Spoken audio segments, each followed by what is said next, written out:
Okay, मैंने किया है, कल किया है 4 5 लोगों ने किया है आउट ऑफ 55, है ना, 60। बाकी लोगों ने नहीं किया। फटाफट से जल्दी जल्दी कमेंट सेक्शन में लिख के बताओ भाई किस किस ने किया है। Yes yes yes yes yes, पता तो चले कितने लोग हैं सेशन में। खाली नंबर थोड़े ना बढ़ाने हैं कि अभी पता चला जूम क्लासेस में नंबर बढ़वाने के लिए ऐसे ही डमी बिठा दिए।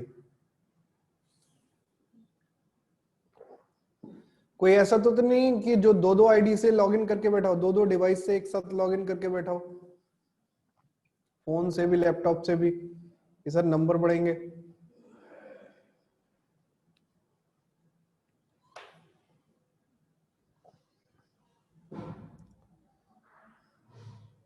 चलो बताओ भाई आंसर क्या आया। ई सेल की वैल्यू कितनी आई है? ई सेल की वैल्यू कितनी आई है?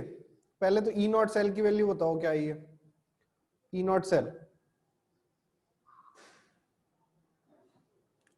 ई नॉट सेल की वैल्यू कितनी आई है?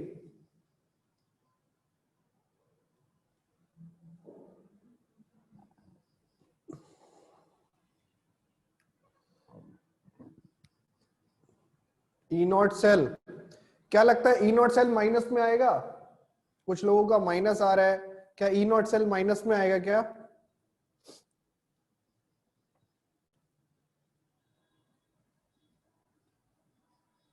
नहीं, ओके। तो ई नॉट सेल की वैल्यू क्या आएगी? मैंने तुम्हें बताया था कि इसमें से कैथोड एनोड पहचानना आसान है। आपको देख भी रहा होगा कि सेल रिप्रेजेंटेशन दिया हुआ है, तो इधर तो आपका एनोड हो जाएगा और इधर वाला आपका क्या हो जाएगा, कैथोड हो जाएगा, है ना। सेल रिप्रेजेंटेशन से तो ये तो कंफर्म हो गया। तो एनोड और कैथोड, एनोड का हमें क्या चाहिए, ऑक्सीडेशन पोटेंशियल। कैथोड का हमें क्या चाहिए, रिडक्शन पोटेंशियल। ठीक है, तो एनोड का ऑक्सीडेशन पोटेंशियल कितना है, यहाँ पे हमें कौन सा दे रखा है, रिडक्शन पोटेंशियल दे रखा है। तो अगर मैं इसका ऑक्सीडेशन पोटेंशियल निकालूंगा तो ये आ जाएगा -0.34, और इसका क्या दे रखा है, रिडक्शन पोटेंशियल दे रखा है, तो इसको एज इट इज लिखेंगे 0.8। सॉल्व करेंगे तो हमारे पास कितना आएगा, 0.46 वोल्ट आ जाएगा। आया समझ में, नहीं आया? कितने लोगों को ये बात समझ में आई? अब ये दोनों आपको एसआरपी दिए हुए हैं, ध्यान रखना, एसआरपी एसआरपी, ठीक है। और अगर आपको इससे नहीं समझ में आया तो आप एक और फॉर्मूला लगा सकते हैं ई नॉट सेल का। ई नॉट सेल एसआरपी के स्टैंडर्ड रिडक्शन पोटेंशियल के रेस्पेक्ट में कैथोड माइनस एनोड, तो कैथोड माइनस एनोड लगाएंगे तो भी आपकी कितनी वैल्यू आएगी, 0.8 माइनस 0.34 मिलेगा। I hope this is very clear. इसमें तो किसी को कंफ्यूजन होना भी नहीं चाहिए। ठीक है, चलो अब इसके बाद हमसे पूछ रहा है कि भाई ई सेल की वैल्यू भी बता दो। तो ई सेल निकालने के लिए आपको क्या करना पड़ेगा, नर्स्ट इक्वेशन अप्लाई करनी पड़ेगी। नर्स्ट इक्वेशन अप्लाई करेंगे तो क्या आ जाएगा, ई नॉट सेल माइनस 0.059। अच्छा ये बताइए नंबर ऑफ इलेक्ट्रॉन कितना आया यहाँ पे,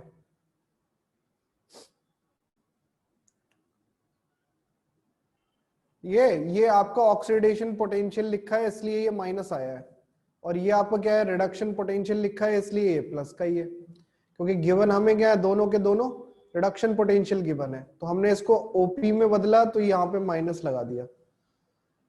चलिए एन की वैल्यू कितनी है यहाँ पे, एन की वैल्यू आई है 2, बहुत बढ़िया, क्या बात है, लॉग, और यहाँ पे क्या आएगा लॉग, यहाँ पे क्या आएगा ऊपर,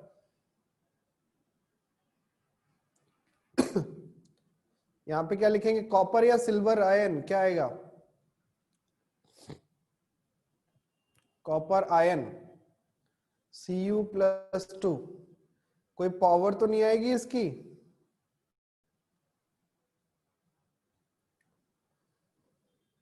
और नीचे क्या आएगा, नीचे क्या आएगा,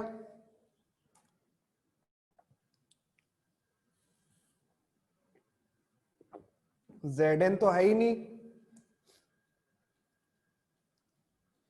Ag, Ag आएगा, Ag प्लस आएगा,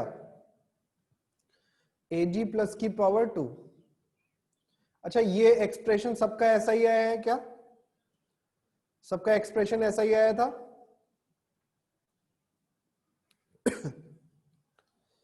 ओके, तो अब क्या किया इसके बाद सबने, जब एक्सप्रेशन ऐसा आ गया तो उसके बाद क्या किया, वैल्यू पुट कर दी। कॉपर की वैल्यू कितनी दे रखी है 2, तो हम यहाँ पे लिखेंगे ई नॉट सेल की वैल्यू है 0.46, ये आपका सॉल्व करके आ जाएगा 0.03, ये आपका आ जाएगा log 2 डिवाइडेड बाय नीचे कितना आएगा 10 टू द पावर -5 का square, that is equal to कितना बनेगा 10 टू द पावर -10, है ना, यही होगा। ठीक है, चलो अब सॉल्व कर लो इसको, तो ये आ जाएगा 0.46 माइनस 0.03, ये आपका क्या बनेगा log 2, और ये क्या बन जाएगा log 2 माइनस log 10, जो आ जाएगा आपका सॉल्व करके, या मैं पूरा ही लिख दूं वरना कल को तुम कहोगे कि सर आप ना कुछ भी शॉर्टकट लिख देते हो। तो log 2 और इसको क्या लिखेंगे minus log 10 to the power -10, ऐसे लिख सकते हैं ना। अब आप क्या करेंगे, इसको और सॉल्व करेंगे, 0.46 माइनस 0.03, log 2 की वैल्यू कोई बताना चाहेगा मुझे, log 2 की वैल्यू कोई भी बताना चाहेगा? 0.3, और इसकी वैल्यू कितनी आएगी 10 आगे आ जाएगा माइनस का, log 10 की वैल्यू होती है 1। ठीक, क्या आया सॉल्व करके, तो 0.46 माइनस 0.03 इंटू 10.3 ये बना। तो इसको अगर हम करेंगे सॉल्व तो कितना बन रहा है,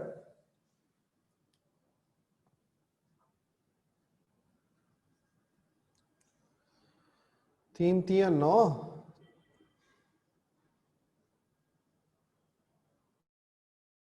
या 309, और कितना डेसिमल लगेगा 3 प्लेसेस पे, तो ये आ गया इतना 0.309। तो माइनस करके देख लो कितना बन रहा है, 10 में से 9 गए 1 5, और ये कितना आ गया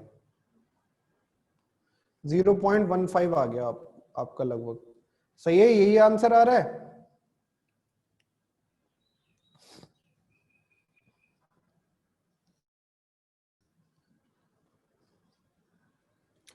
तो कितने लोग ऐसे हैं जिन्हें ये वाला सवाल समझ आया था, कितने लोग ऐसे हैं जिन्हें यहां तक के कॉन्सेप्ट समझ में आ गए थे?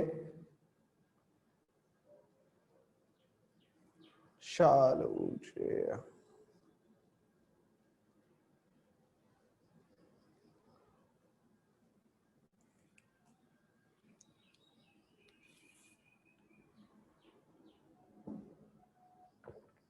चलो एक और क्वेश्चन दूं ना, कर दोगे ना आप तो?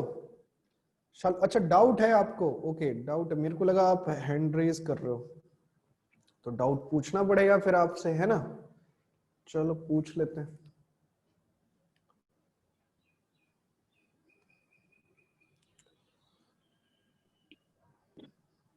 Good morning sir. Morning. Copper का तो 0.34 ऑक्सीडेशन दिया हुआ है ना पोटेंशियल, कहाँ पे रिडक्शन दिया हुआ है बेटा वो? पर वो पॉजिटिव में तो रिडक्शंस कैसे हुआ? मैंने पॉजिटिव नेगेटिव की बात ही नहीं बताई है तुम्हें कभी भी, मैंने तो केवल ये बताया कि ये देखो जो लिखा हुआ है, ये रिडक्शन है या ऑक्सीडेशन है, रिडक्शन है वो। तो बस वो रिडक्शन पोटेंशियल है। Okay sir. रिप्रेजेंटेशन से फर्क पड़ता है, इससे नहीं पड़ता कि पॉजिटिव वैल्यू या नेगेटिव वैल्यू। ठीक है, okay sir. Okay, any other doubt? चले अब आगे बढ़े।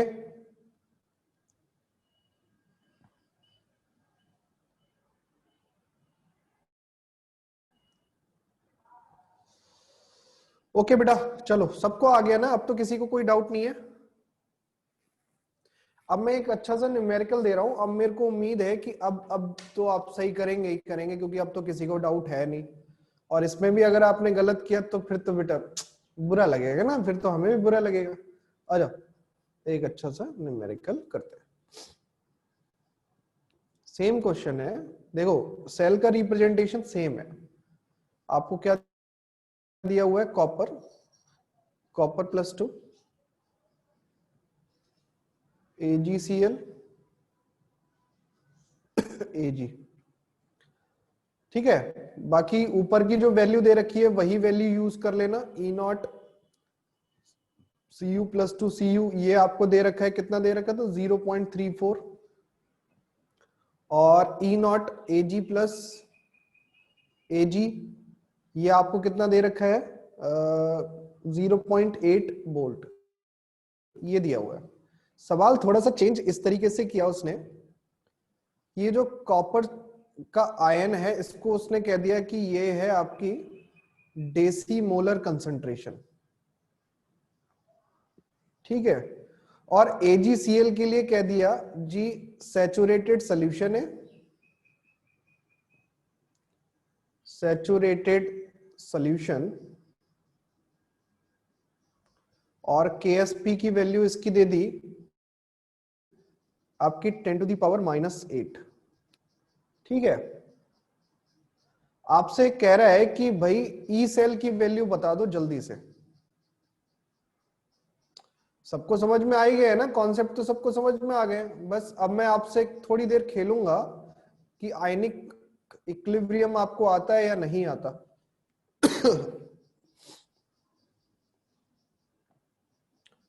थोड़ी देर आयनिक इक्विलिब्रियम का खेल खेलेंगे सवाल करते टाइम पे बस।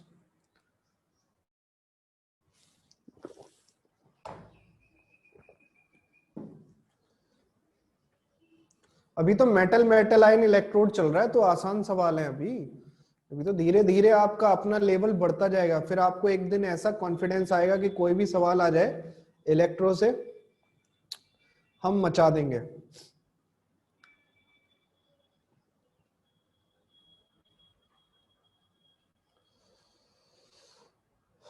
ओके, सवाल समझ में आया ना सबको कि क्या दिया हुआ है?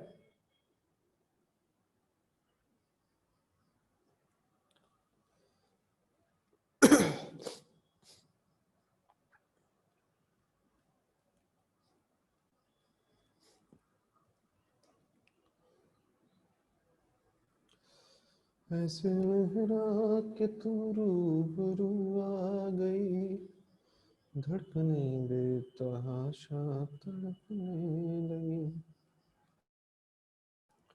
तेरे साल गले समझ गई, चोट दिल पे वो खाई जा गई, मेरे इश्क का।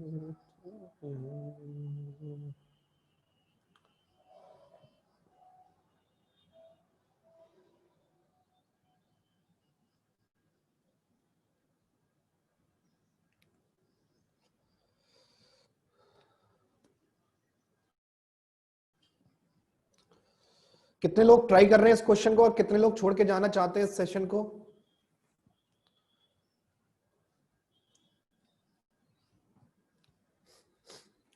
अच्छा, कितने लोग ईमानदारी से ट्राई कर रहे हैं जल्दी से? हाँ हाँ हाँ, यस यस बोल सकते हैं। कितने लोग ट्राई कर रहे हैं?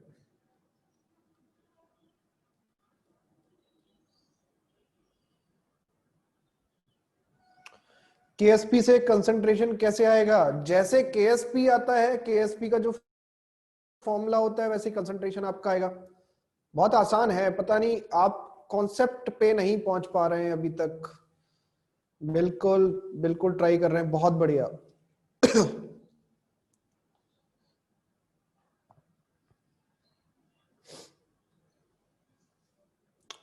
अच्छा,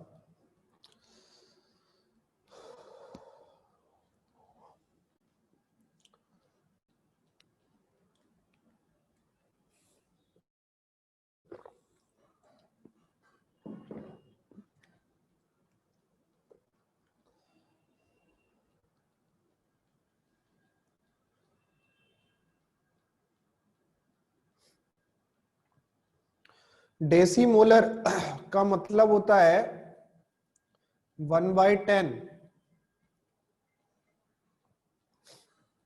या m/10।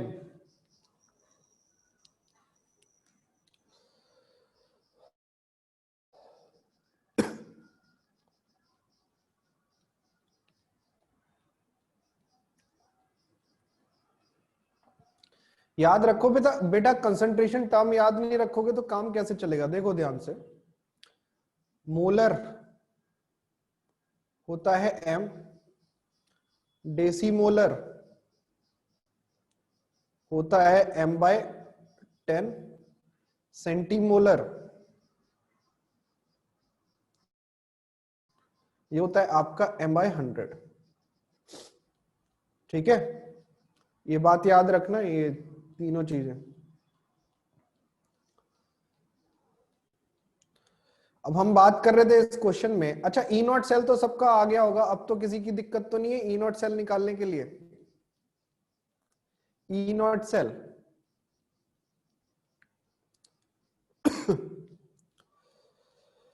0.46 सभी का आ गया, ई नॉट सेल की वैल्यू आ गई, बहुत बढ़िया। चलो कम से कम एक चीज तो आपकी आ गई, कॉपी पेस्ट करके ही सही। तो ये डेसीमोलर कंसंट्रेशन दे रखी है, इसका मतलब इसकी जो वैल्यू है वो कितनी है 1/10, और यहाँ पे KSP दे रखा है 10⁻⁻8। अब इसको कैसे सॉल्व करोगे, तो KSP AgCl के लिए क्या होता है, फॉर AgCl हमें पता है ये टूटेगा आपका, बनाएगा Ag पॉजिटिव Cl नेगेटिव। तो KSP का फॉर्मूला क्या हो जाएगा, KSP इज इक्वल टू हो जाएगा, अगर मैं यहाँ पे लिखूं तो ये S और ये S, तो ये होता है आपका Ag पॉजिटिव Cl नेगेटिव, ये हो गया KSP। तो अगर आप इसको सॉल्व करोगे तो ये भी S वैल्यू है, ये भी S वैल्यू है, तो क्या आप S की वैल्यू निकाल सकते हो, सॉल्युबिलिटी। तो सॉल्युबिलिटी आ जाएगी √KSP, जो सॉल्व करके आ जाएगा 10⁻⁻4। सही कह रहा हूं मैं, ये जो 10⁻⁻4 आया है यही क्या है, कंसंट्रेशन है, किसकी, Ag पॉजिटिव की या Cl नेगेटिव की, जिसकी भी आप लेना चाहो, या फिर आप AgCl की लेना चाहते हो तो यही कंसंट्रेशन किसकी होगी, AgCl की होगी। कोई दिक्कत यहां तक, तो AgCl की कंसंट्रेशन कितनी हो गई, कितनी हो गई 10⁻⁻4।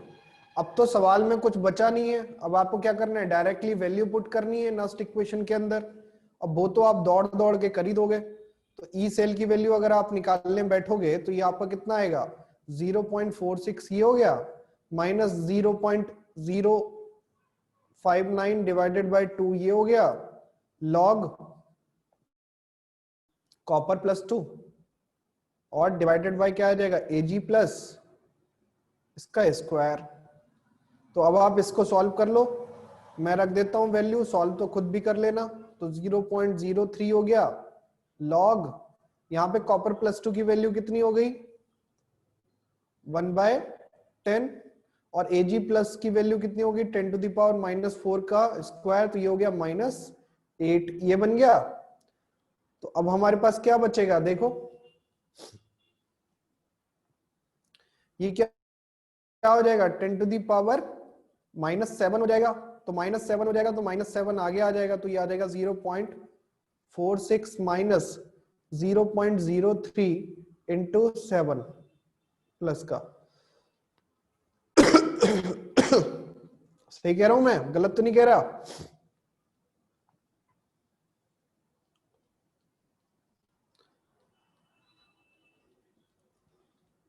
आगे प्लस आएगा कि नहीं आएगा, नेगेटिव होगा, ओके। कैसे, लॉग 7, पता नहीं, मेरे से लगता है कि मैं थोड़ा सा कम पढ़ा लिखा आ गया तुम्हारे साथ।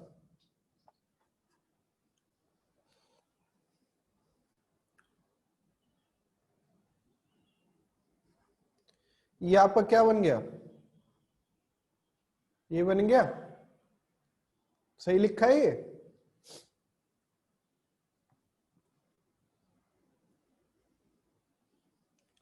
ये सही लिखा है ना, गलत तो नहीं लिखा है। जो लोग कंफ्यूज हैं उनकी बात कर रहा हूं। अरे दादा ये गलत लिखा है सही लिखा है पूछ रहा हूं।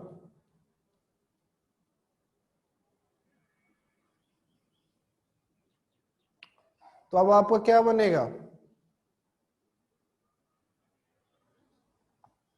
अब सही है,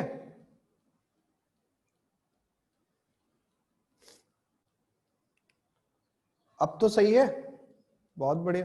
बता तो दिया करो, एटलीस्ट कुछ तो बोला करो। मैं तुमसे कोई चीज पूछा करूँ ना तो बता दिया करो, गलत सही है तो बता दो, ऐसा कुछ नहीं है। तो यहाँ पे क्या हो जाएगा, 7×21 0.21 ये आ गया।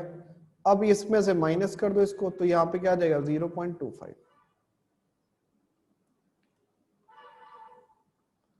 ओके, तो इस तरीके के जो क्वेश्चन है ये आपके किसके अंदर आपको मिलेंगे, ये आपको मिलेंगे मेटल मेटल आयन इलेक्ट्रोड के अंदर। किसके अंदर, मेटल मेटल आयन इलेक्ट्रोड के अंदर। और किसी को कुछ कहना है इसके बारे में?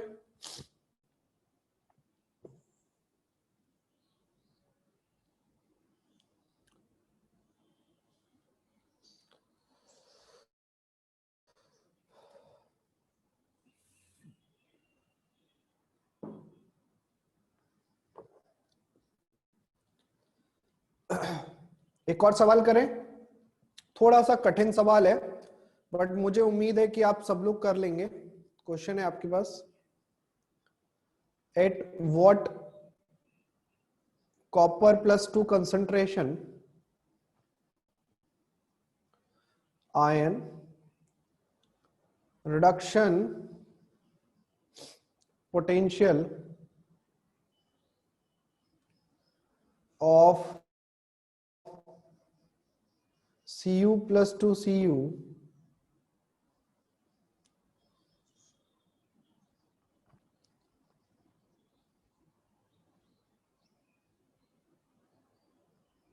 at what concentration reduction potential of copper+2 ion half cell is 0।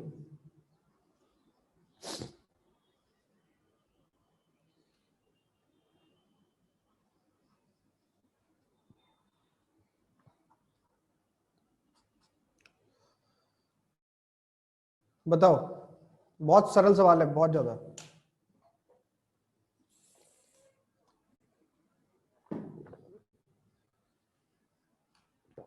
अच्छा देखो सुनो, ये जो मैंने लिखा है ये गलत लिख दिया है ना, ये गलत लिखा है। अब सही है, अब कर। बहुत सरल सवाल है, कर दो। आपको क्या निकालना है, आपको कंसंट्रेशन ऑफ Cu+2 निकालना है। रिडक्शन पोटेंशियल आपको क्या दे रखा है, हाफ सेल का 0 दे रखा है। और एक चीज और दे रखी है, वो भी मैं आपको दे देता हूं। क्या दिया हुआ है, E0 Cu+2 Cu, इसकी वैल्यू आपको दे रखी है 0.34 वोल्ट, है ना। अब सही है, अब ये पूरा सवाल कंप्लीट हो गया। अब आप करके दिखाइए हमें। एक अननोन डेटा है, वो आपको फाइंड आउट करना है बस। और कोई भी ज्यादा सॉल्व मत करना, 10 टू दी पावर में आ रहा हो तो 10 टू दी पावर में ही कर देना है उसको। ऐसा मत करना कि उसको और भी काट पीट रहे हो, ज्यादा काटने पीटने की जरूरत नहीं है, क्योंकि काटने पीटने से भी कुछ नहीं होने वाला।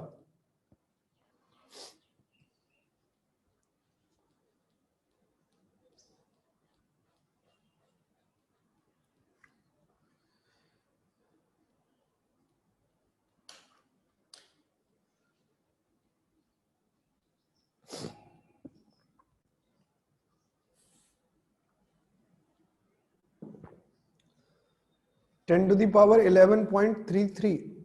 Okay good. और कोई, और किसी का कोई आंसर?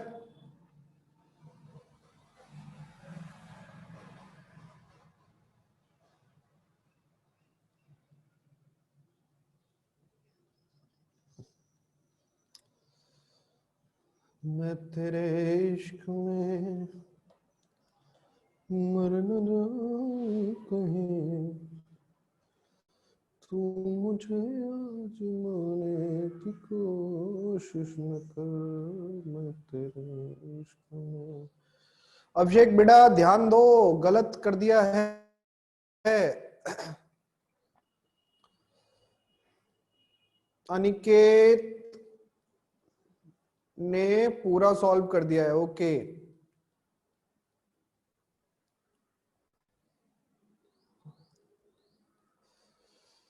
शौक से तू मेरा इम्तिहान ले, तेरे कदमों में रख दिए हैं जान रे। चलिए सॉल्व करते हैं। मैंने कहा ना ज्यादा सॉल्व करने की जरूरत नहीं है, केवल 10 टू द पावर में ही निकालिएगा। बेरहम बेखबर मान जा जिद न कर। अब तुम देखो यहाँ पे आपको क्या दिया हुआ है, कॉपर +2 कॉपर, ये आपको हाफ सेल दिया हुआ है इस तरीके का ना, कॉपर +2 कॉपर, ये हाफ सेल है। ये आप मुझे बताएंगे कि ये एनोड का रिप्रेजेंटेशन है या कैथोड का रिप्रेजेंटेशन है? ये एनोड रिप्रेजेंटेशन है या कैथोड रिप्रेजेंटेशन है? तो ये कैथोड रिप्रेजेंटेशन है, तो कैथोड में आपका क्या होगा, Cu+2 आपका 2 इलेक्ट्रॉन गेन करेगा और आपका क्या बना देगा, कॉपर बना देगा। यही तो आपने पढ़ा है, ठीक है। तो अब इसके लिए अगर अपन नर्स्ट इक्वेशन लिखेंगे, देखो ध्यान से सुनना, n की वैल्यू तो 2 आएगी, यहाँ पे E0 की वैल्यू आपको दे रखी है, तो आपको क्या लिखना है, नर्स्ट इक्वेशन लिखनी है, E cell is equal to क्या हो जाएगा, E0 cell minus 0.059 divided by 2 log 1/Cu + 2 concentration, ठीक है। ई सेल की वैल्यू कितनी दे रखी है, 0। आपसे कह रहे हैं रिडक्शन पोटेंशियल कितना होना चाहिए, 0 होना चाहिए, तो हमने जी लिख दिया 0। E0 सेल की वैल्यू कितनी दे रखी है, 0.34, ये कितना हो जाएगा, 0.03 हो जाएगा, log 1/Cu + 2। इतना समझ में आ गया? तो अगर आप निकालेंगे log 1/Cu + 2,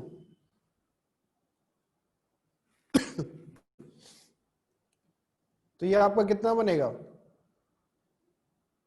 अरे ये माइनस भी तो है, -0.03 इज इक्वल टू, ये कितना आ जाएगा, ये आपका आ जाएगा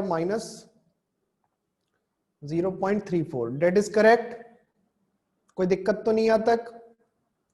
तो माइनस और माइनस कैंसिल आउट करने से बेहतर है थोड़ी देर सोचो इस बात को, कि अगर मैं इसको रेसिप्रोकल कर दूंगा तो ये ऊपर जाएगा और माइनस साइन आगे आएगा, तो ये बन जाएगा आपका 0.03 log Cu + 2, यही बनेगा, और इज इक्वल टू आ जाएगा -0.34। अब आप कर लो जो आपकी मन में आ रहा है।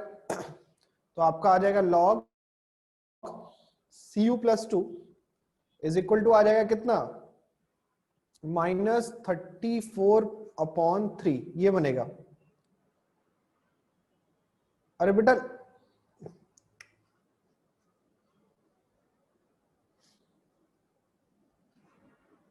ये दोनों इक्वल होते हैं,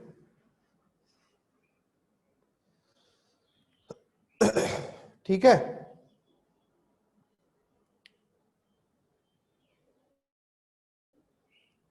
तो अब हम यहां पे क्या करेंगे, इसकी वैल्यू निकालनी है Cu + 2 की, तो हमें क्या लेना पड़ेगा, एंटी लॉग। और एंटी लॉग क्या है, जो बेस होता है ना इसका, इसका बेस क्या है 10, तो 10 की पावर में चली जाएंगी ये वैल्यू,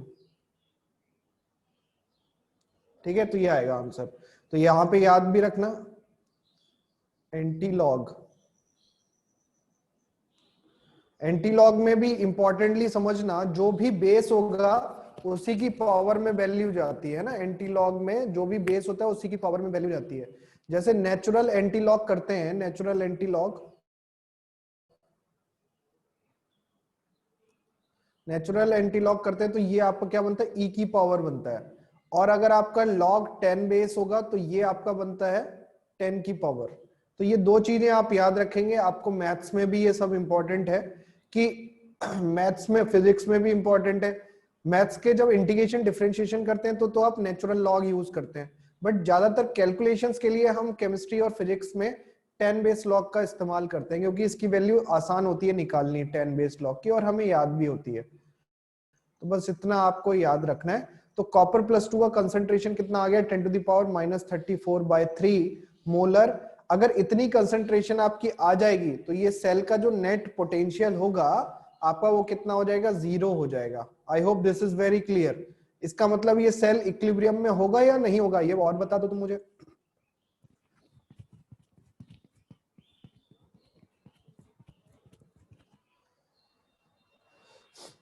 इक्विलिब्रियम में होगा या नहीं होगा?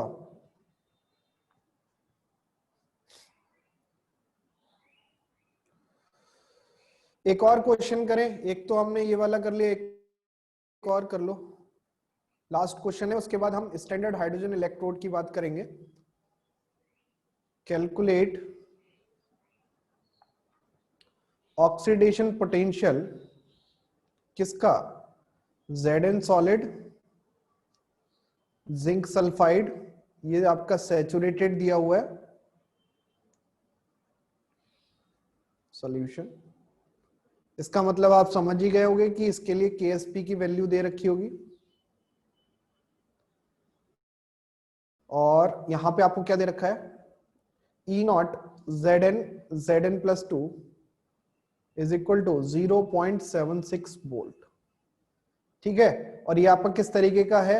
इलेक्ट्रोड मेटल आयन इलेक्ट्रोड है, तो इसमें कोई डरने वाली बात तो है नहीं। आप जल्दी से फटाफट से मुझे बताइए, और उसके बाद नया टॉपिक स्टार्ट करेंगे आज हाइड्रोजन इलेक्ट्रोड के बारे में। तो 2 PDF मेरे को आपको भेजनी है, एक ये वाली PDF और एक ये वाली PDF। तो आज मैं आपको ये दोनों PDF भेज दूंगा, ठीक है?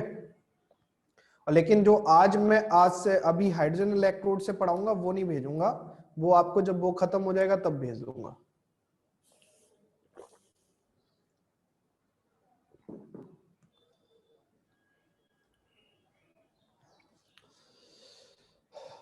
बहुत आसान सवाल है, ट्राई करेंगे तो हो जाएगा।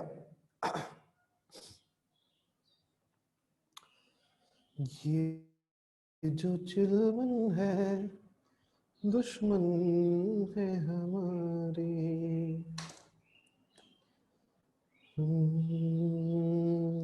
ये जो चिलमन है दुश्मन है हमारे,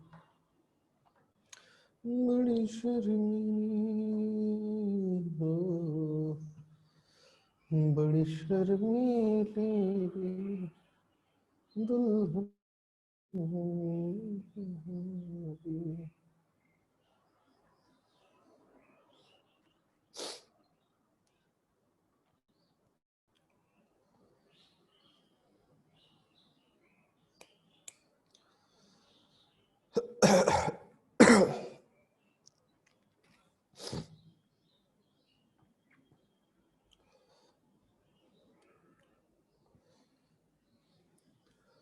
कोई चलता पद चिन्हों पर, कोई पद चिन्ह बनाता है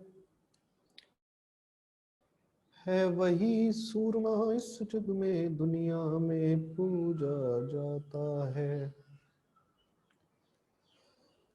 देता संघर्षों को न्योता, मानवता के खातिर जग में ठोकर से करता दूर सदा, जो भी बाधा आती मग में, जो दान लहू का देकर भी। बहुत बढ़िया बेटा, बहुत अच्छे शुभांगी बेटा, अपना कर्तव्य निभाता है। गुड संजना, बहुत सही। और किसी का कोई आंसर आया? है वही सूरमा इस जग में दुनिया में पूजा जाता है। बेटा इस क्लास में 10 लोगों के अलावा और भी बच्चे होते हैं, तो वो आंसर क्यों नहीं देते हैं? मतलब उनको शर्म आती है, या उनको मन नहीं करता, या उनको समझ ही नहीं आता? शिवानी बेटा नहीं, ट्राई ट्राई ट्राई।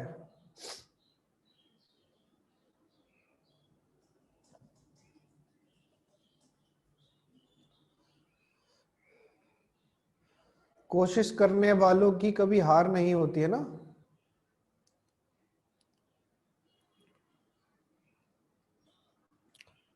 निकिता नहीं, प्रीति नहीं, अभिषेक नहीं, नहीं।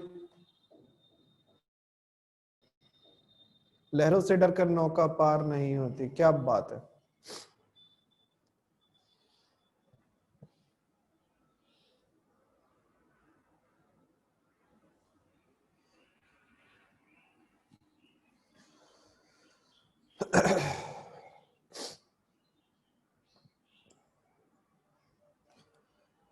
चलो सॉल्व करते हैं इसको। यहां पे आपको क्या दिया हुआ है, ये कैसा सेल है, आप मेरे को ये बताएंगे कि ये आपका कैथोड हाफ सेल है या एनोड हाफ सेल है?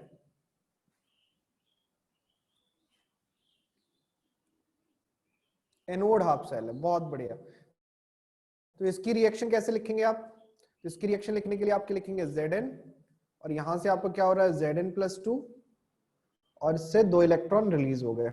यहां तक तो कोई दिक्कत होनी नहीं चाहिए सबको, ये आपका एक्वस होगा, ठीक है। ई नॉट सेल भी आपको पता है। अब मेरे को ये बताना है Zn+2 की कंसंट्रेशन कैसे निकालोगे आप। तो Zn+2 की कंसंट्रेशन निकालने के लिए KSP दे रखा है, तो ZnS का KSP कैसे निकलेगा? तो ZnS क्या होगा, ये आपका डिसोशिएट होगा तो बनाएगा Zn+2 और S2 नेगेटिव। मान लेते हैं इसकी जब t इज इक्वल टू 0 था तो उस समय इसकी कंसंट्रेशन S थी और इसकी कुछ भी नहीं थी, और जब इस t is equal to T हुआ जहां पे सैचुरेटेड सोल्यूशन बन रहा है तो वहां पे पूरा सॉल्ट डिसॉल्व हो चुका है। अब आपके पास क्या बचा है, केवल आयंस बचे हैं। I hope this is very clear. तो KSP अगर आप इसका निकालोगे तो KSP आपका बनेगा Zn+2 S2 नेगेटिव, ये बनेगा। यहां पे वैल्यू पुट करिए तो ये आपका KSP दे रखा है -30, ये आपको दे रखा है S, ये भी आपको दे रखा है S। तो S की वैल्यू अगर आप निकालेंगे तो ये आ जाएगा 10⁻⁻15। उम्मीद करूंगा कि ये वाली बात सबको समझ में आई होगी।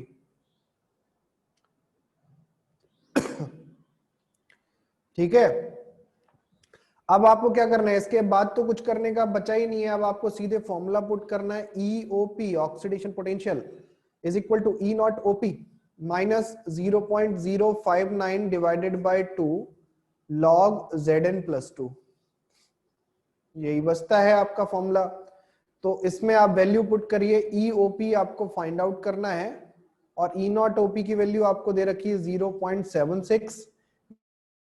यहां पे इसको सॉल्व करेंगे तो 0.3 आएगा, और इसको सॉल्व करोगे तो log 10⁻⁻15 आ रहा है, तो ये आपका 15 हो जाएगा। तो आपके पास बचेगा क्या, 0.76 माइनस सॉरी प्लस 15 इंटू 0.3, 0.03। तो 15 3 45 होते हैं, तो 0.45 ये हो गया। तो 0.76 plus 0.45 that is equal to 1.21 volt, ये आपका आंसर आ गया। तो उम्मीद करूंगा कि अभी तक जो मैंने पढ़ाया है इसमें वो शायद आप समझ गए होंगे, और नहीं समझे तो एट द एंड बेटा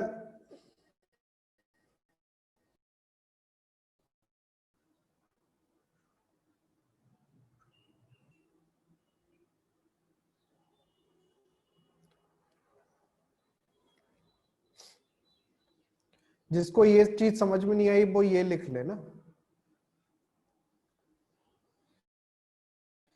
ओके चलो नया टॉपिक स्टार्ट करते हैं आज का। यहां तक किसी को कोई दिक्कत है?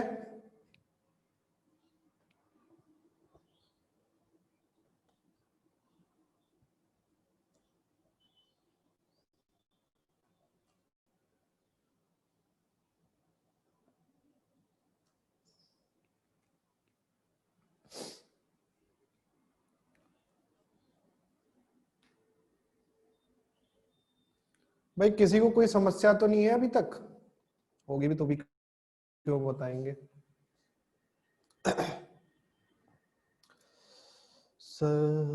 चलो आओ, ओके डन, स्टार्ट करें ना नया टॉपिक।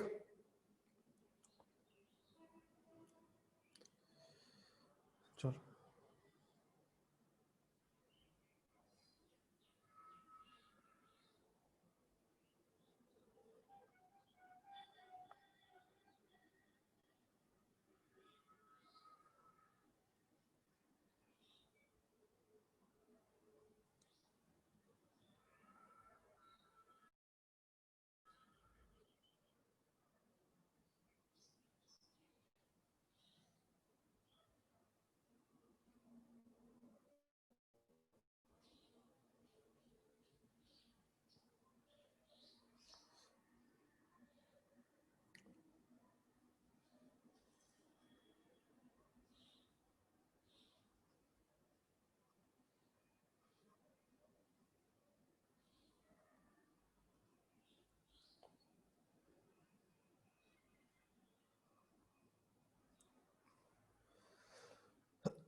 हाँ जी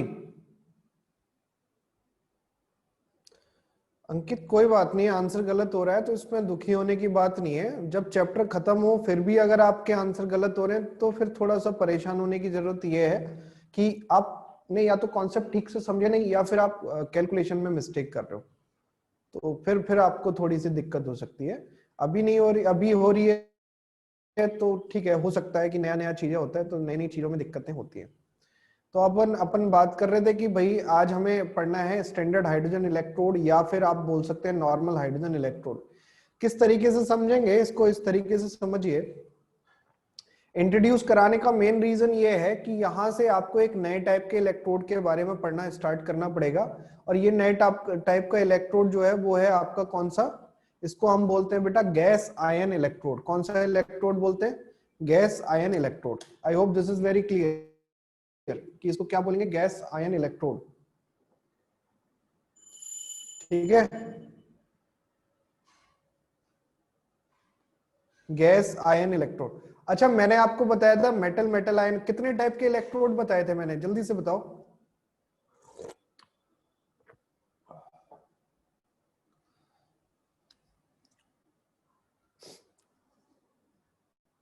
सबको अलग अलग बताया था क्या मैंने पढ़ाया तो एक ही साथ था सबको वैसे।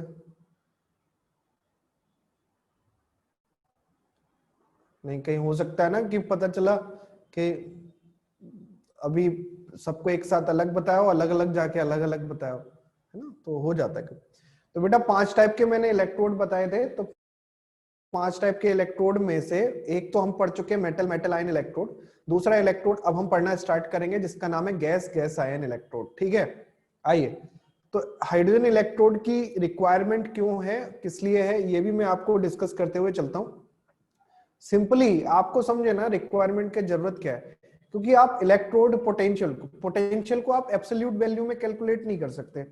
अगर आप सेल लगा रहे हो तो आपको सेल लगाने के लिए कोई ना कोई एक रेफरेंस तो चाहिए, है ना, पोटेंशियल निकालने के लिए कोई ना कोई एक रेफरेंस चाहिए।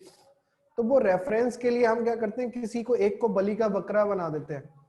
और बलि का बकरा बनाने का मतलब क्या है कि उसकी वैल्यू को हम 0 के इक्विवेलेंट कर देते हैं।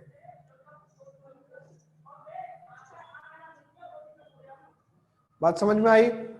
जैसे सपोज करो कि ये वाली एक लाइन है, इस लाइन के बारे में शिवानी क्या कहना है, प्रत्युष तुम्हारा क्या कहना है, ये लाइन छोटी है बड़ी है?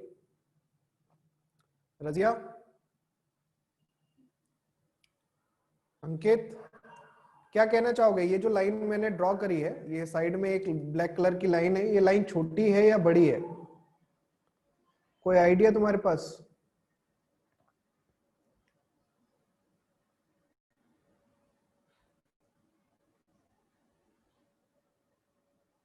अरे यार फेज डिफरेंस नहीं है यार, मैं आई एम आस्किंग कि ये लाइन की लेंथ आपके हिसाब से छोटी है या बड़ी है?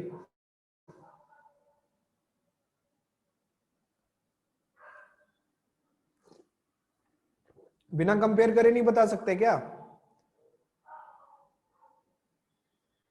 अच्छा चलो, लो अब बताओ।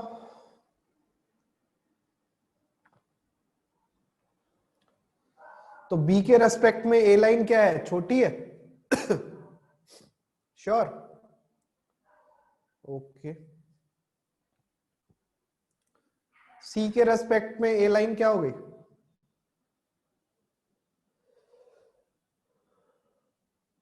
बड़ी हो गई।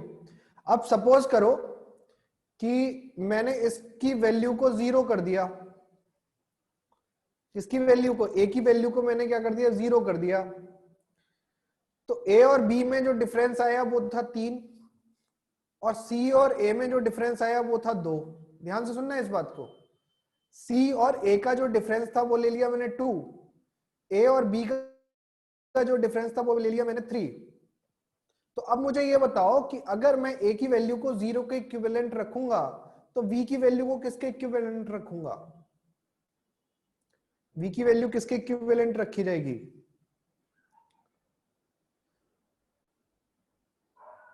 अरे दादा कहां पहुंच गए?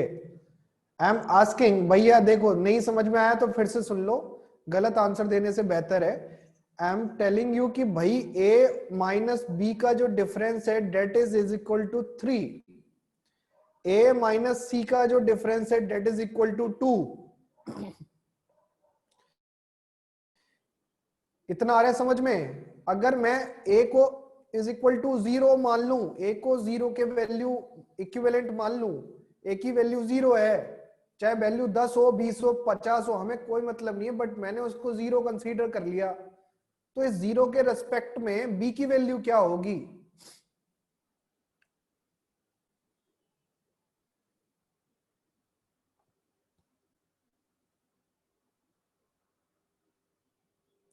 सॉरी, a माइनस बी उल्टा लिख दिया ना मैंने, b माइनस a होना चाहिए। हाँ, अब सही है। b minus A is equal to 3 और a minus C is equal to 2। हाँ अब बताओ। तो अगर a को मैं 0 पुट करूंगा तो b की वैल्यू मेरे पास कितनी आएगी? तो b की वैल्यू मेरे पास आएगी 3, तो b मेरे को मिल जाएगा 3 और c मेरे को मिल जाएगा -2। इतना आ रहा है समझ में?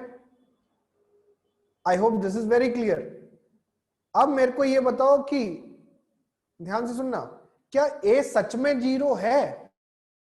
क्या a सच में 0 है, या आपने इसको कंसीडर किया है एक लेवल या एक पैरामीटर ड्रॉ करने के लिए? बताओ। कंसीडर किया है।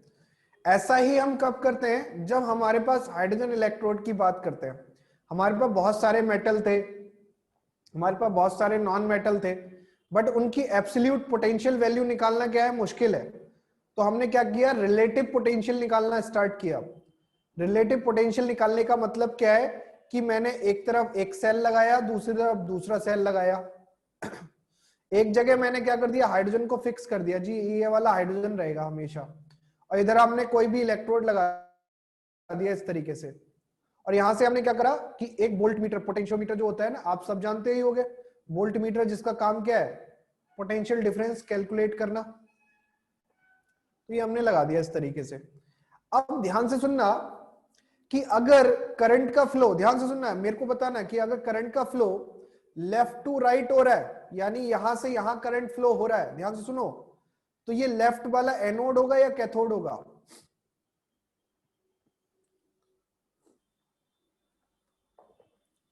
अगर करंट का फ्लो आई जो है, सब जानते हैं ना करंट का फ्लो, आई अगर लेफ्ट टू राइट मूव कर रहा है, करंट फ्लो कर रहा है, तो जो लेफ्ट वाला होगा वो आपका क्या हो जाएगा? एनोड या कैथोड? लेफ्ट वाला हो जाएगा एनोड। बहुत सही, मतलब कुछ भी चल रहा है आजकल। तो अगर करंट आपका लेफ्ट टू राइट फ्लो कर रहा है, यानी डिफ्लेक्शन आपको इस तरफ मिलेगा, तो इसका मतलब ये आपका क्या हो जाएगा? ये आपका हो जाएगा cathode. I hope this is clear. फिर से सुन लो कि मैंने ये आपका हाइड्रोजन इलेक्ट्रोड लगा दिया, इसके अलावा यहां पे कोई भी मेटल इलेक्ट्रोड लगा दिया, ठीक है। अब इस मेटल इलेक्ट्रोड में केस नंबर 1 ये है कि करंट आपका फ्लो हो रहा है लेफ्ट टू राइट। तो करंट अगर आपका लेफ्ट टू राइट फ्लो हो रहा है तो मेटल इलेक्ट्रोड किसकी तरह काम करेगा? कैथोड की तरह काम करेगा। Is it clear? और सेकंड केस ये कह रहा हूं कि अगर आपका करंट फ्लो हो रहा है right to left, current flow हो रहा है राइट टू लेफ्ट, तो ये मेटल इलेक्ट्रोड किसकी तरह काम करेगा? एनोड की तरह काम करेगा। उम्मीद करता हूं ये बात समझ में आ रही होगी, ठीक है। फिर से समझाना पड़ेगा क्या? अब मैं नहीं समझा रहा, अब सुनो, यहां पे इतना आपको आगे आ गया होगा समझ में। अब देखो ध्यान से, अगर किसी किसी कंडीशन में अगर आपका आई जो है, करंट जो है लेफ्ट टू राइट मूव कर रहा है, इसका मतलब मुझे ये बताओ कि इस मेटल का कौन सा पोटेंशियल ज्यादा होगा? रिडक्शन पोटेंशियल या फिर ऑक्सीडेशन पोटेंशियल?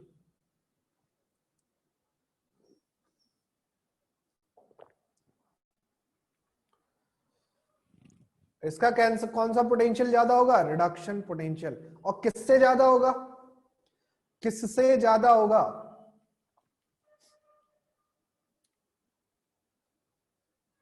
अरे यार, हाइड्रोजन से ज्यादा होगा ना। हम किसके रिस्पेक्ट में ले रहे हैं? हाइड्रोजन से। किससे ज्यादा होगा? हाइड्रोजन से ज्यादा होगा। तो अगर हाइड्रोजन से ज्यादा होगा तो हमने यहाँ पे एक लेबल बना लिया जी, हाइड्रोजन को यहाँ पे लिख लिया और हमने कहा जी ये रिडक्शन पोटेंशियल की टेबल बना रहा हूं मैं, यहां से कम से हम ज्यादा की तरफ चलेंगे। तो इससे ज्यादा मान लेते हैं ये मेटल है आपका कोई ए, तो ये मेटल आपका ज्यादा रिडक्शन पोटेंशियल दिखा रहा है, तो हाइड्रोजन से ज्यादा है तो इसको हमने इसके नीचे रख दिया जी, ए इसके नीचे आ गया। ठीक है, यहां पे देखते हैं अगर आपका current right to left flow हो रहा है तो यहां पे ये एनोड की तरह काम करेगा, तो इसका रिडक्शन पोटेंशियल हाइड्रोजन से कम होगा या ज्यादा? इसका रिडक्शन पोटेंशियल हाइड्रोजन से कम होगा या ज्यादा? तो रिडक्शन पोटेंशियल हाइड्रोजन से कम होगा। तो रिडक्शन पोटेंशियल अगर हाइड्रोजन से कम होगा तो मान लेते हैं ये मेटल है बी, तो हमने यहां पे लिख दिया जी ये आपका ऊपर लाई करेगा। ठीक है, अब रही बात वैल्यू की कि भाई अगर मेरे को कभी बी और ए में कंपैरिजन करना पड़ा तो इनके बीच में पोटेंशियल डिफरेंस कैसे कैलकुलेट करूंगा? तो उसके लिए मैंने एक काम किया, एक पैरामीटर ड्रॉ किया। उस पैरामीटर में मैंने हाइड्रोजन को क्या कर दिया, जीरो कर दिया। और हाइड्रोजन को जीरो करने के बाद इस पोटेंशियल डिफरेंस, पोटेंशियोमीटर जो है ये आपका वोल्ट मीटर जो है, इसमें जो भी डिफरेंस दिखाई दे रहा है that is potential difference.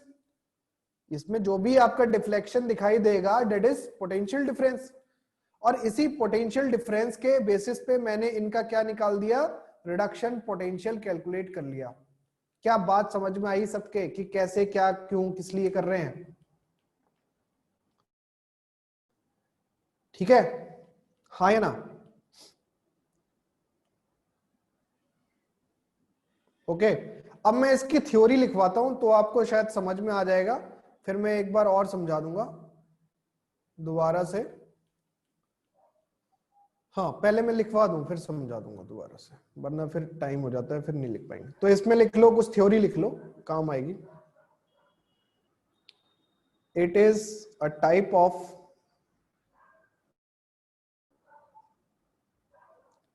gas ion half cell in which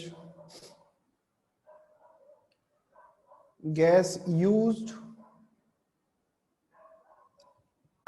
is H2 and its ions are H plus ions। ठीक है, इसमें दो तीन पॉइंट और लिखेंगे, अभी हम लिखते जाना साथ में। क्या है पॉइंट देखें, इट इज अ रेफरेंस, ध्यान से सुनना, रेफरेंस इलेक्ट्रोड होता है ये, electrode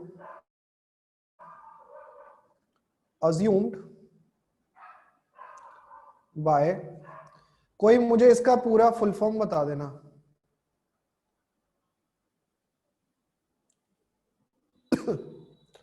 IUPAC, it can act as both anode half cell as well as cathode half cell. ठीक है, बहुत बढ़िया, एक ही का आंसर आया। मैंने जब पूछा आईयूपीएससी का नाम, वो भी प्रत्युष का, बहुत सही।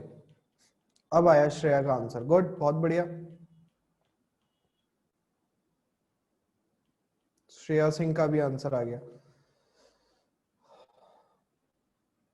इट्स अच्छा, आधे से ज्यादा लोग सोचते होंगे कि कोई ना कोई तो आंसर दे ही देगा, मैं खाली अपना टाइम क्यों बर्बाद करूं।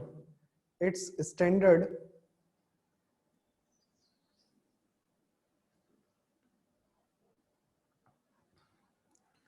Oxidation potential as well as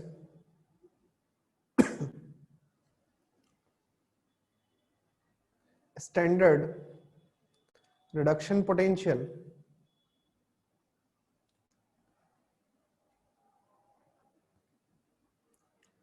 assumed to be 0 by IUPAC।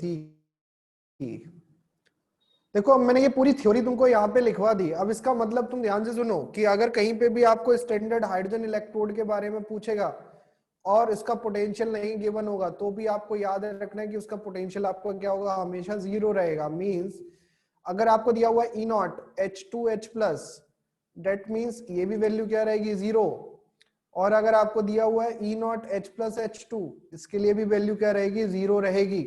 तो इसमें किसी को कोई समस्या होनी नहीं चाहिए। अगर है तो अभी भी बता दो कि सर ये क्या आपने लिख दिया, ऐसा तो कोई लिखवाता भी नहीं है तो बता दो समस्या किसी को।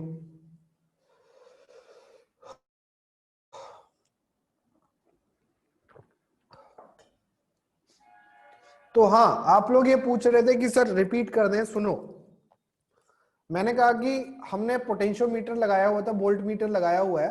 ये वोल्ट मीटर का काम होगा कि पोटेंशियल डिफरेंस कैलकुलेट करेगा इन दोनों इलेक्ट्रोड्स के बीच में।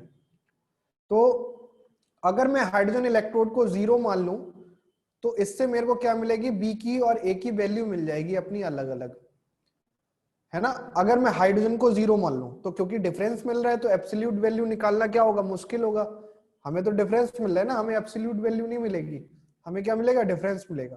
तो उस डिफरेंस में हमने एक वैल्यू को क्या करना है, 0, और वो वैल्यू क्या करें, सबके लिए 0 कर लो। सबके लिए मतलब मेटल ए के साथ लगाओ, बी के साथ लगाओ, सी के साथ लगाओ, डी के साथ लगाओ, किसी के साथ भी अगर वो उस इलेक्ट्रोड को लगाओगे आप उसकी वैल्यू 0 कंसीडर करोगे। तो उसकी वैल्यू अगर 0 कंसीडर कर रहे हो, इसका मतलब ये है कि जो भी और वैल्यू निकालोगे तो वो वैल्यू किसके रेस्पेक्ट में आप कैलकुलेट कर रहे हो, उस पर्टिकुलर 0 इलेक्ट्रोड के रेस्पेक्ट में। और वो 0 इलेक्ट्रोड कौन है, hydrogen electrode. I hope this is clear, very clear कि भाई हाइड्रोजन इलेक्ट्रोड हमारा 0 है, उसके रेस्पेक्ट में हमने सबके पोटेंशियल डिफरेंस कैलकुलेट कर लिए। ठीक है, आ गया। नहीं नहीं, रियल में हाइड्रोजन का 0 इलेक्ट्रोड पोटेंशियल नहीं होता है अब कितना होता है ये मुझे भी नहीं पता है, बट 0 नहीं होता।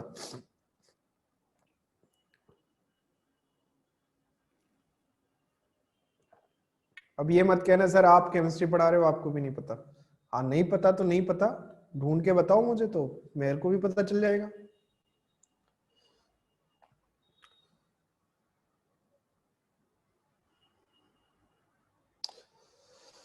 चलो अब इसका हम वो देखते हैं, डायग्राम बना देते हैं एक बढ़िया सा, जो कि मुझे बनाने में बरसों लग सकते हैं। बढ़िया डायग्राम।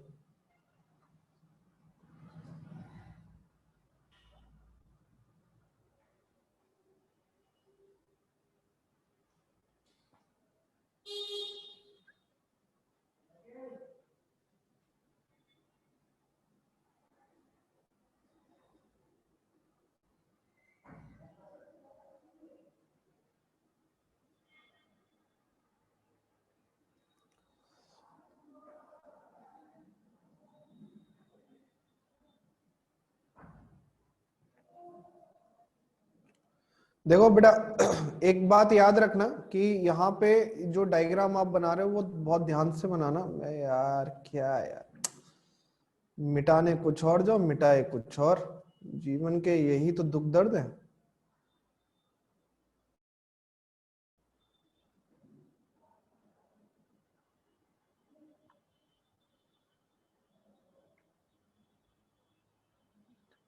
ठीक है, तो ये आपका क्या हो गया इस तरीके से आप डायग्राम बना देना। आपको बोर्ड एग्जाम में पहले आता था खूब कि हाइड्रोजन इलेक्ट्रोड को एक्सप्लेन करो, हाइड्रोजन इलेक्ट्रोड का पोटेंशियल 0 क्यों लेते हैं।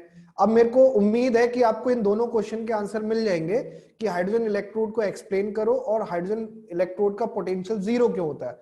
मान जाओगे, मतलब आता है ये वाला आंसर, अब कर पाओगे ये वाला आंसर।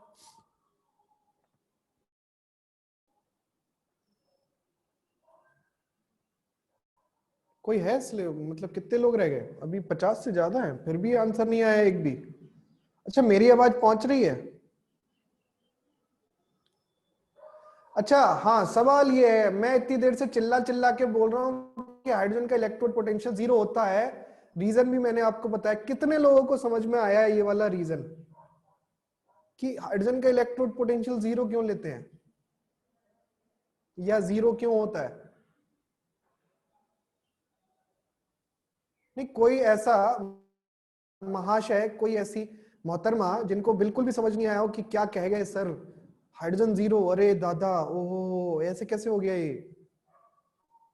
कोई ऐसा?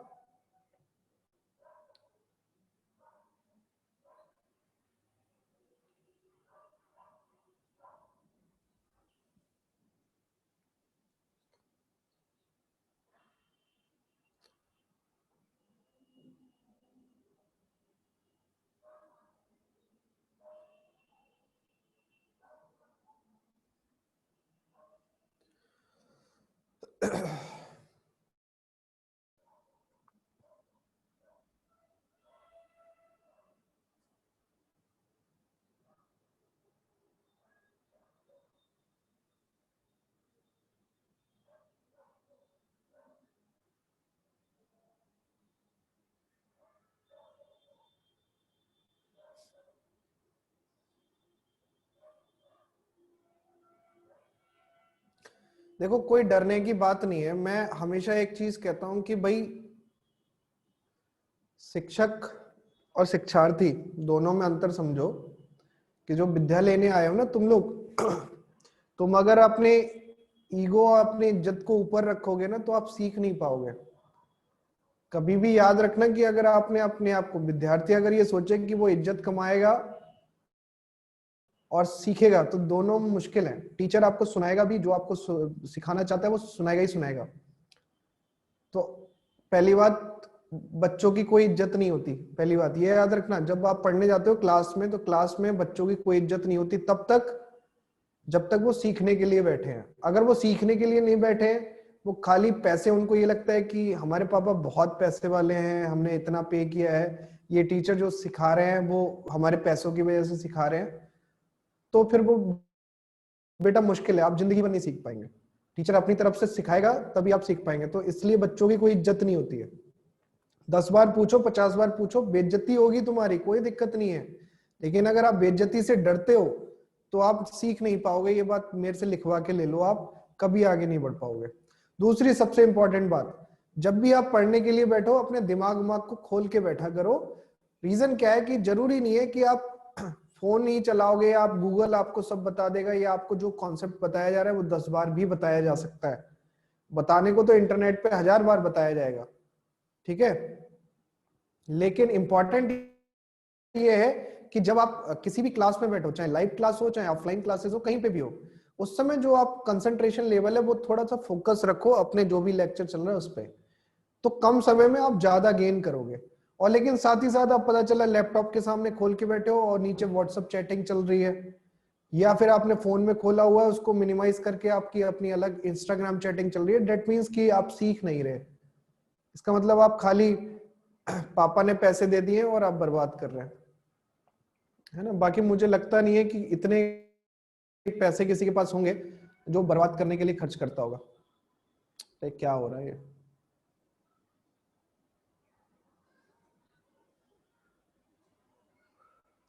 प्रत्युष, सबकी जिंदगी आपके जैसी नहीं है ना, कि कोई है नहीं चैट करने के लिए। बहुत सारे लोगों के पास बहुत सारे लोग हैं चैट करने के लिए, है ना। हाँ, अब सवाल यह है कि प्लेटिनम क्यों यूज करते हैं। बेटा हमारे पास तो बहुत सारे लोग, क्या हमारे पास तो बच्चे भी हैं, हमारे पास हमारी बेटर हाफ भी हैं, तो सबको ही है हमारे पास, और हमारा परिवार भी है। तो अब आप समझे कि यहाँ पे क्या कह रहे थे, प्लेटिनम क्यों यूज करेंगे। तो प्लेटिनम यूज करने का मतलब यह है कि प्लेटिनम पहली बात तो इनर्ट होता है, वो तो ठीक है, लेकिन प्लेटिनम एक्चुअली क्या होता है कि इसकी एड्सॉर्बिंग टेंडेंसी ज्यादा होती है। एड्सॉर्बिंग टेंडेंसी का मतलब ये है कि ये एक मेटल सरफेस है, इस मेटल सरफेस पे गैस के आयन को ये पकड़ के रखता है, गैस के आयन को ये पकड़ के रखता है, ठीक है। तो पकड़ के रखेगा तभी तो वो इलेक्ट्रोड पोटेंशियल जनरेट कर पाएगा ना। प्लेटिनम को थोड़े ना जनरेट करना है, करना किसको, इस हाइड्रोजन को जनरेट करना है। तो इसीलिए हम ऐसा इलेक्ट्रोड यूज करते हैं जो खुद तो इनर्ट हो बट उसके अंदर एड्सॉर्प्शन पावर ज्यादा हो, ठीक है।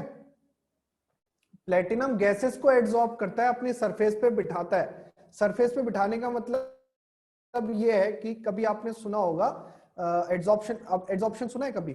ये टर्म सुनिए, एड्सॉर्प्शन। एड्सॉर्प्शन जैसे आपने चौक लिया, ये एक चौक है, ठीक है। इस चौक को अगर आप क्या करेंगे इस चौक को अगर आपने इंक में डिप किया तो ये इंक क्या होगी, इसके अपर लेयर पे ऐसे आ जाएगी, यहां पे अपर लेयर पे इंक आ जाएगी, यहां पे आ जाएगी।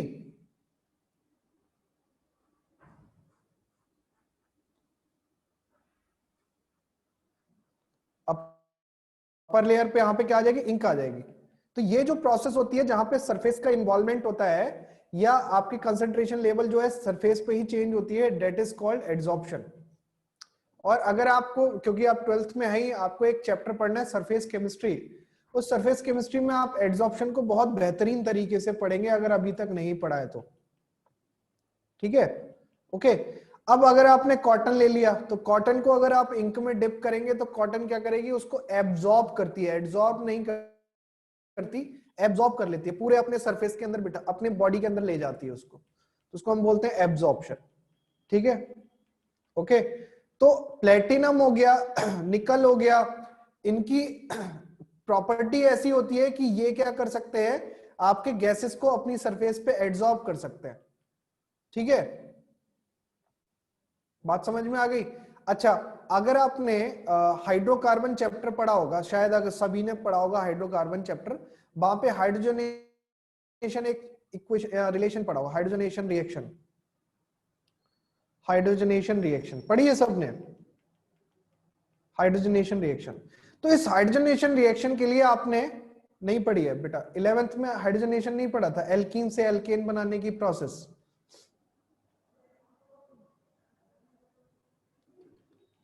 एडिशन ऑफ हाइड्रोजन नहीं पढ़ा है यार? कैसे हो सकता है ये 11th में ऑर्गेनिक बिल्कुल नहीं पढ़ा है क्या कुछ लोगों ने?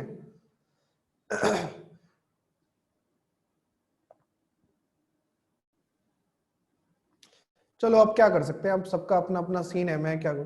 तो उसमें हम जो कैटलिस्ट यूज करते थे वो करते थे प्लेटिनम, निकल, रेड हॉट आयरन, है ना, इस तरीके से। और इनके साथ क्या यूज करते थे, हाइड्रोजन गैस यूज करते थे। या तो आप ग्रेनुलर निकल यूज करोगे, प्लेटिनम यूज करोगे, रेड हॉट आयरन यूज करोगे, उन सब के साथ क्या यूज करोगे, हाइड्रोजन यूज करोगे। तो ये आपका किस काम आता था, हाइड्रोजन करने ये काम आता था। बट ये जो हाइड्रोजन है ना, ये हर किसी के सरफेस पे नहीं बैठ सकता, तो उसके लिए आपको कुछ ही ऐसे आपके इनर्ट इलेक्ट्रोड है, मेटल है, जिनकी सरफेस पे ये हाइड्रोजन बैठेगा। उनमें से कौन है, एक प्लेटिनम है। तो प्लेटिनम हम यूज करते हैं, प्लेटिनम हम यूज करते हैं किसके लिए, हाइड्रोजन को लगाने के लिए, हाइड्रोजन को एड्सॉर्ब करने के लिए। अब उम्मीद करूंगा कि ये वाली बात समझ में आ गई होगी। और अगर मैं इसकी इक्वेशन लिखूं तो इसकी इक्वेशन क्या बनेगी, हाइड्रोजन जो है वो आपका कन्वर्ट होगा किसके अंदर, 2H+ के अंदर, और ये आपकी रिवर्सिबल इक्वेशन है, ये गैस हो गई और ये आपका एक्वस हो गया। इस तरीके से डिपेंड करता है कि अगर मान लो कि ये आपकी रिडक्शन रिएक्शन है तो रिडक्शन रिएक्शन का मतलब है इसका उल्टा लिखना, अगर आपकी ऑक्सीडेशन रिएक्शन है तो ऐसे ही लिखना। तो डिपेंड करता है कि किस तरीके से आपका ये यूज हो रहा है। तो आज के लेक्चर में मैं केवल इतना ही कराऊंगा, कल के लेक्चर में इसको और डिटेल में पढ़ेंगे, इसके ऊपर बहुत शानदार न्यूमेरिकल बनते हैं और इस शानदार न्यूमेरिकल से क्वेश्चंस भी आते हैं, है ना, यहां से क्वेश्चंस आपके आते ही आते हैं। तो विल ट्राई कि मैं आपको वो सारे क्वेश्चंस करवा पाऊं जो आपके एग्जाम में आ सकते हैं, ठीक है। और आप अपना ध्यान रखें, पढ़ाई वढ़ाई करते रहें। किसी को कुछ पूछना हो अभी तक आज के लेक्चर में, किसी को कोई सलाह देनी हो तो वो भी दे सकता है।